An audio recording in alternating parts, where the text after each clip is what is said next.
It's Friday, so it's time for some prose. And what we're going to do today, you and I are taking flight. We're going to be going over two bird books, but just wait, it's not what you expect. Um, First is going to be H is for hawk. And I'd like to read you what some people have said about that. It is not like anything I've ever read. What MacDonald tells us so eloquently in her fine memoir is that transformation of our docile or resigned lives can be had if we only look up into the world. That was from Susan Straight in the Los Angeles Times. Caleb Crane from the New York Review of Books says, the art of MacDonald's book is in the ways that she weaves together various kinds of falling apart. The way she loops one unraveling thread of meandering into another. What's lovely about it is the clarity with which she sees both the inner and outer worlds that she lives in. And Jason Sheeler from Entertainment Weekly, and I do agree with this, you will never see a bird overhead in the same way. Now let me show you the cover. H is for hawk, Helen MacDonald, and this was on the bestseller list and is really quite wondrous. I've read the whole thing and savored every word. Now I'm going to read a few snippets for you before I get into another book about birds. A little bit of a foretaste.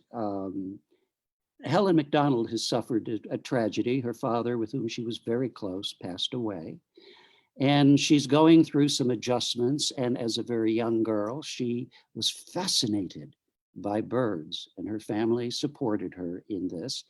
And this whole book is about her experiences, and really about how she was able to find her place in the universe. There would be a goshawk. And what happened next was this. My eyes started avoiding a book that lived on the shelf by my desk. At first, it was just a visual blind spot, a tick of the blink, then something like a grain of sleep in the corner of my eye. I'd look past the place where the book was a little flicker of discomfort I just couldn't quite place. Soon, I couldn't sit at my desk without knowing that it was there. Second shelf down, red cloth cover, silver lettered spine. The Goshawk by T.H. White. I didn't want the book to be there. And I didn't want to think about why. And soon it got to the point that the bloody book was all I could see when I sat at my desk. Even if it was the only thing in the room I wouldn't look at. One morning, sitting there, sun on the table, coffee to hand, computer open, unable to concentrate, I snapped. Oh, this is ridiculous. I leaned down, drew out the book, and put it on the desk in front of me. It was just a book. There was nothing especially malevolent about it. It was old and stained with water, and the ends of the spine were bumped and scuffed, as if it had been in many bags and boxes over the years. I thought. I was interested in my emotions now. I thought about the book cautiously, ran my feelings over it the way you feel for a hurting tooth with your tongue. The dislike was palpable. But bound up with a strange kind of apprehension that needed pulling into parts, because I wasn't sure exactly what it was made of. I opened the book and began to read. Chapter 1, it said, Tuesday. And then, when I first saw him, he was a round thing like a clothes basket covered in sacking. It was a sentence from a long time ago, and it carried with it the apprehension of another self, not the man who wrote it. Me. Me when I was 8 years old. I was a scrawny, too tall child with ink on my fingers, binoculars around my neck, and legs covered with plasters. I was shy, pigeon-toed, knock-kneed, fantastically clumsy, hopeless at sport, and allergic to dogs and horses. But I had an obsession. Birds. Birds of prey, most of all. I was sure they were the best things that ever existed. My parents thought this obsession would go the way of the others, dinosaurs, ponies, volcanoes. It didn't. It worsened. When I was 6, I tried to sleep every night with my arms folded behind my back like wings. Now that didn't last long, because it is very hard to sleep with your arms folded behind your back like wings. Later, when I saw pictures of the ancient Egyptian falcon-headed god Horus, all faience and turquoise, and with a perfect moustachial stripe below his wide, haunting eyes, I was stricken with a strange religious awe. This was my God. Oh no, not the one we prayed to at school. Oh, he was an old man with a white beard and drapes. For weeks, in secret heresy, I whispered, Dear Horace, instead of Our Father, when we recited the Lord's Prayer at school assemblies. It was a suitably formal address, I thought, having learned it from writing birthday thank you notes. Hawk habits, hawk species, hawk scientific names. Oh, I learned them all. Stuck pictures of raptors on my bedroom walls and drew them over and over on the edges of newspapers, on scraps of notepaper, on the margins of my school exercise books, as if by so doing, I could conjure them into existence. Oh, I remember a teacher showing us photographs of the cave paintings at Lascaux and explaining that no one knew why prehistoric people drew these animals. I was indignant. I knew exactly why. But at that age, was at a loss to put my intuition into words that made sense even to me. When I discovered there was still such a thing as falconry, things became less amorphously religious. I told my long-suffering parents that I was going to be a falconer when I grew up, and set about learning as much as I could about this miraculous art.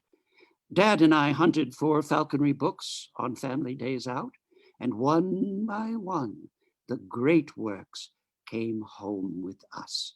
Secondhand trophies in paper bags from bookshops long since gone. Falconry by Gilbert Blaine. Falconry by Freeman and Salvin. Falcons and Falconry by Frank Illingsworth.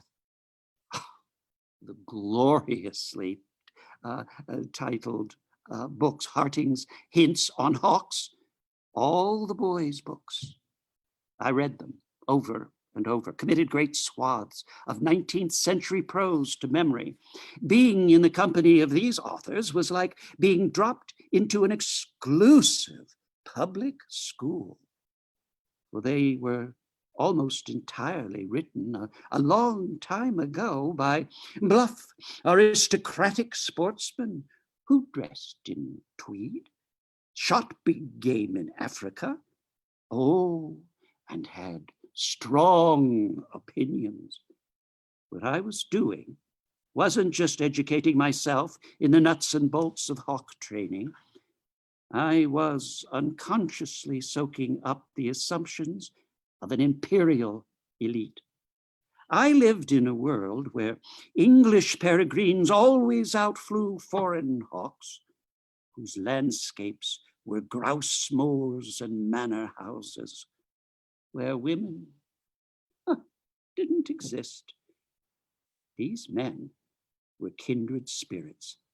I felt I was one of them, one of the elect.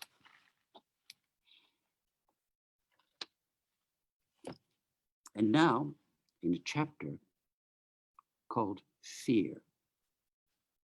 Hunting with the hawk took me to the very edge of being a human. Then it took me past that place to somewhere I wasn't human at all. The hawk in flight, me running after her, the land and the air a pattern of deep and curving detail, sufficient to block out anything like the past or the future, so that the only thing that mattered were the next 30 seconds. I felt the curt lift of autumn breeze over the hill's round brow, and the need to tack left, to fall over the leeward slope to where the rabbits were. I crept and walked and ran. I crouched. I looked. I saw more than I'd ever before seen. The world gathered around me. It made absolute sense. But the only things I knew were hawkish things. And the lines that drew me across the landscape were the lines that drew the hawk: hunger, desire, fascination, the need to fly and kill. Yet, every time the hawk caught an animal, it pulled me back from being an animal to being a human again. That was the great puzzle. And it was played out again and again. How hearts do stop. A rabbit, prostrate in a pile of leaves, clutched in 8 gripping talons, the hawk mantling her wings over it, tail spread, eyes burning, nape feathers raised in a tense and feral crouch. And then I'd reach down and put my hand on the bunched muscles of the rabbit, and with the heel of one hand at the back of its head where the fur was soft and tawny, I'd pull once, twice, hard on its back legs, with the other breaking its neck.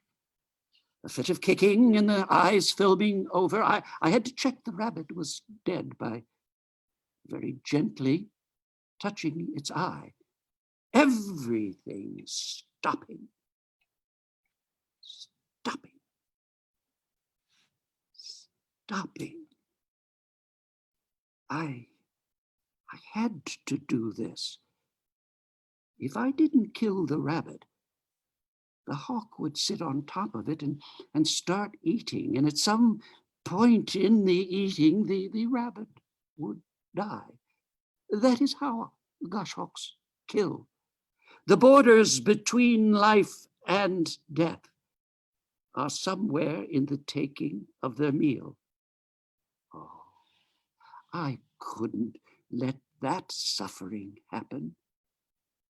Hurting makes you animal. But the death of an animal makes you human. Kneeling next to the hawk and her prayer, I felt a responsibility so huge that it battered inside my chest, ballooning out into a space the size of a cathedral.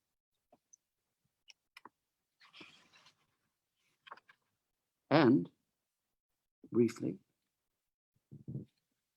towards the end of the book, the anthropologist Rain Willersley once lived for a year in a Yukagir community in northeastern Siberia and became fascinated by how their hunters saw the relationship between humans and animals.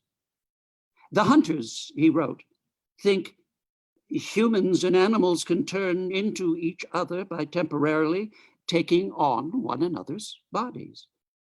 If you want to hunt elk, well, you dress in elk skins, walk like an elk, take on an elk's alien consciousness.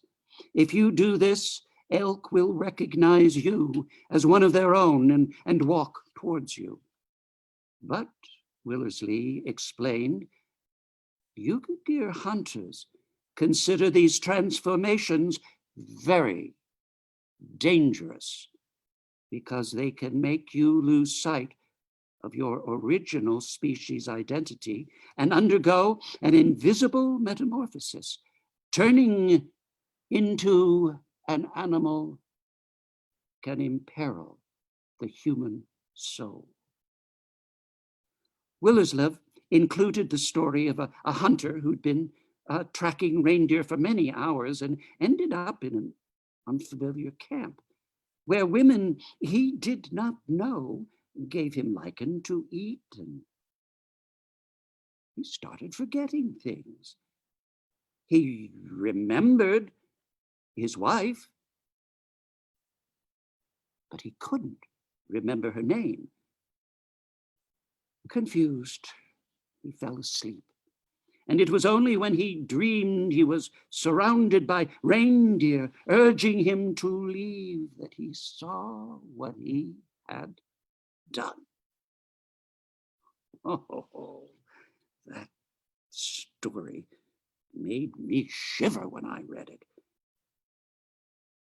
Because that is what I was like. I turned myself into a hawk, taken all the traits of goshawks in the books and made them my own. I was nervous, highly strung, paranoid, prone to fits of terror and rage. I ate greedily or didn't eat at all. I fled from society, hid from everything, found myself drifting into strange states. I wasn't certain who or what I was.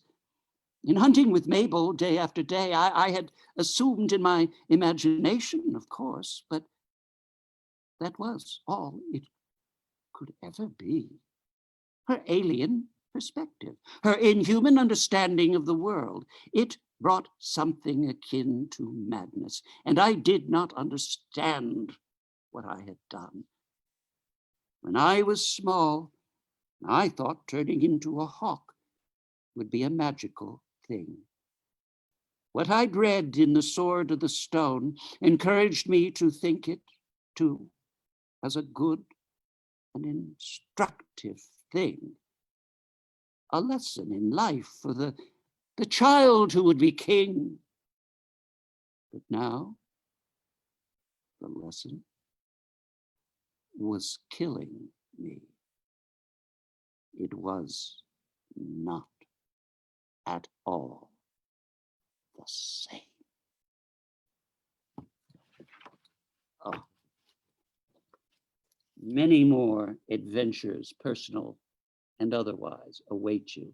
Now I'm going to switch to another book, but the voice is the same because Helen Macdonald wrote the preface to The Goshawk with T.H. White, which I'm about to share with you.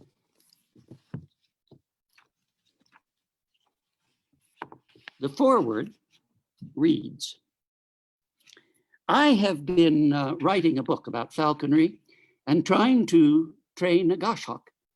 T.H. White wrote to his friend and former Cambridge tutor, L.J. Potts, in 1936. He concluded gloomily that nobody will read the book. Oh, in this, he was mistaken. Today, The Goshawk is regarded as a literary classic, considered by David Garnett, Sylvia Townsend Warner, and many others to be White's finest work. Alternately beautiful, savage, cruel, funny, tender, and tragic. This diary of a hawk's education in the story of two desperate and confused souls operating at dreadful cross purposes. In 1936, White quit his job as head of English at Stowe School in Buckinghamshire and retreated to a rented cottage on a nearby farm, where he took delivery of a young male goshawk sent him from Germany. He loved to have animals around him, tamed grass snakes, roamed his rooms at Stowe, but he had never kept a hawk before. And goshawks are not birds for novice falconers. Shy woodland hawks of immense stealth and predatory power, they are highly strung and extremely difficult to tame. Falconry, the ancient art of hunting wild game with trained hawks, requires empathy, patience, and skill. It is a complicated, exacting pursuit, best learned from an expert, not from books. White owned a modern guide to falconry, but decided to use 17th century methods to train his hawk. He saw falconry and his life with the hawk as a retreat into the past, affording him safe refuge in his imagination from a modern world slipping into chaos and war. For him, the hawk's training was a rite of passage, a night's ordeal. Through his own suffering, patience, and privation, his hawk would be magically tamed. In reality, the experience was hard on White, but much, much harder on the hawk. The Goshawk is a fable about selfhood and the exercise of power, as much as it is a book about a man and a bird. You can read it as an investigation into the nature of freedom, of education, power, war, history, class, enslavement, the English landscape, and the workings of the human heart. For it is all those things and more. Some, like Siegfried Sassoon, have seen it as a book about war. Others as something like a dark romance. David Garnett considered it a story strangely like some of the 18th century stories of seduction. In our present age of terrible environmental destruction, it can be read most usefully as a book about humanity's lamentable inability to see nature as anything other than a mirror of ourselves.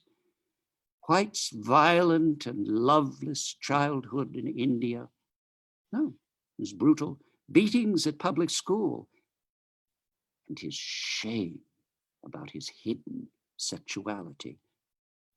All his life, he struggled with homosexual and sadistic desires, are the key to his relationship with Goss, The hawk was the self he wanted to be. Feral, free, innocent, fey, and cruel. He struggled to civilize it as he had struggled to civilize himself. But he also saw Goss as a small soul, puzzled and bewildered by the cruelty of the world around him. Something very like him as a boy. These poignant identifications and projections haunt the book, and the voice of its narrator, veering from abject confession to lyricism, to matter-of-fact pronouncements of a schoolmaster, and back again, is sometimes beguiling, sometimes infuriating, and always deeply exposing. When things went wrong, Gosh's training does not end happily. White abandoned the manuscript. 12 years later, his publisher found it under a cushion on White's sofa and begged him to publish it. White resisted. It is like asking a grown-up to sanction the publication of his adolescent diaries.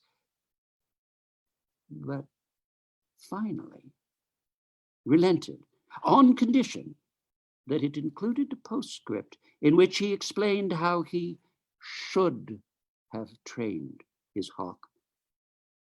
The Goshawk is an idiosyncratic book. It was written in green ink in White's careful, small hand on spare pages in the cloth-backed notebooks that White had mined for his successful book of sporting essays, England Have My Bones. In its form, a diary, rich with digression and many of its stylistic and moral concerns, it is very much a continuation of that work. But in many other ways, the Goshawk presages the sword in the stone. It's the book based on the first chapter of Sir Thomas Malory's Le Mort d'Arthur, about the education of the young King Arthur, that White wrote the following year and which brought him fame. For that book, too, is a work about education, power, animal transformation, and the medievalism that lights the pages of the Goshawk shines most brightly in it. White went on to write The Once and Future King, his epic reworking of Arthurian legend for the 20th century. But at the back of that great retelling, shadowed by history, is the slim, streaked, hunched, and feathered figure of Goss. Surely one of the greatest and most abiding non-human characters in English literature. Now, before I continue, just a very brief sideline. As many of you know, I've spent a life in theater. One of the shows I directed was the musical Camelot. In one edition of it, I actually played Merlin, the magician, and directed it at the same time. And in my longest running, I think it was an 11 or 12 week, I did it in dinner theater where I played Merlin in Act 1, Mordred, the bastard son, in Act 2. So I'm very familiar with that. And actually, the Once and Future King was what Camelot was based in. And do remember Jackie Kennedy saying at the funeral for her husband, our president, that this was, in America, the age of Camelot. Let's go back there again. Now, I'm going to read you just a bit of the Goshawk. And this is the way he starts. Chapter 1, Tuesday. When I first saw him, he was a round thing, like a clothes basket covered with sacking, but he was tumultuous and frightening, repulsive in the same way as snakes are frightening to people who do not know them. More dangerous is the sudden movement of a toad by the doorstep when one goes out at night with a lantern into the dew. The sacking had been sewn with string, and he was bumping against it from underneath. Bump, bump, bump, incessantly, with more than a hint of lunacy. The basket pulsed like a big heart in fever. It gave out weird cries of protest, hysterical, terrified, but furious and authoritative. It would have eaten anybody alive. Imagine what his life had been like till then. When he was an infant, still unable to fly, and untidy little bits of fluff, still had that kind of mottled, motive, gaping toad which confronts us when we look into birds' nests in May, when, moreover, he was a citizen of Germany, so far away. A glaring man had come to his mother's nest with a basket like this one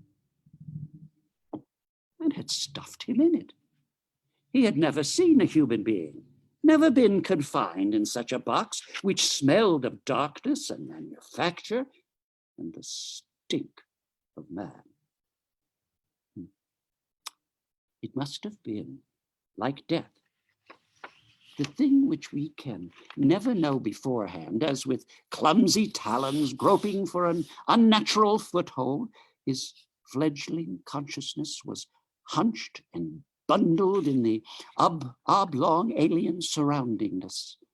The guttural voices, the unbird-like den he was taken to, the scaly hands which bound him, the second basket, the smell and the noise of the motor car, the unbearable measured clamor of the aircraft which bounced those skidding talons on us untrustworthy woven floor, all the way to England. Heat, fear, noise, hunger, the reverse of nature, with these to stomach, terrified, but still nobly and madly defiant. The Eyas goshawk had arrived at my small cottage in his accursed basket, a wild and adolescent creature whose father and mother in eagles' nests had fed him with bloody meat still quivering with life, a foreigner far from far black pine slopes, where a bundle of precipitous sticks and some white droppings with a few bones and feathers splashed over the tree foot had been to him the ancestral heritage. He was born to fly, sloping sideways, free among the verdure of that Teutonic upland, to murder with his fierce feet and to consume with that curved Persian beak, who now hopped up and down in the clothes basket with a kind of imperious precocity, the impatience of a spoiled but noble heir of the Holy Roman Empire. I picked up the clothes basket in a gingerly way and carried it to the barn.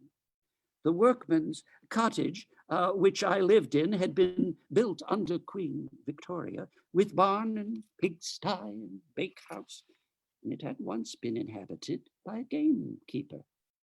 There in the wood, long ago when Englishmen lived their own sports, instead of competing at games with tedious, abstract tennis, bats, cricket, sticks, golfing mallets, as they do today, the keeper who lived in the cottage had reared his pheasants. There was no wire netting in his days, and the windows of the low barn were enclosed with wooden slats, nailed crisscross, a diamond lattice work. I put Goss down in the barn in his basket and was splitting a rabbit's head to get at the brain when two friends, whose sad employment I had lately followed, came to take me to a public house for the last time. The hawk came out of the basket, already strong on the wing, beat up to the rafters, while his master, armed with 2 pairs of leather gloves on each hand, cowered near the floor. And then there was no more time. I had intended to put a pair of jesses on him at once, but he flew up before I had pulled myself together. And it was only when the great bundle of young feathers was perching on the rafters that one could see the jesses already on him. Jesses were what they called the thongs about his feet. Jessed, but not belled, perched at the top of the old gamekeeper's loft, baleful and extraordinary. I left the goshawk to settle down, while we 3 went out to the public house for a kind of last supper, at which none was more impatient of translation than the departing guest. Oh, there is so much more in T.H. White's The Goshawk, but I've at least gotten you started on the path. So now, it's quite interesting. 2 books, 2 stories, but a tale that is intertwined. I hope you've enjoyed yourself this Friday and are going to be looking forward to poetry on Wednesday. And we're going to have some interesting things happen on next Friday. C.S. Lewis is paying us a visit. Till then, you have a wonderful and safe weekend. I'll see you on Wednesday.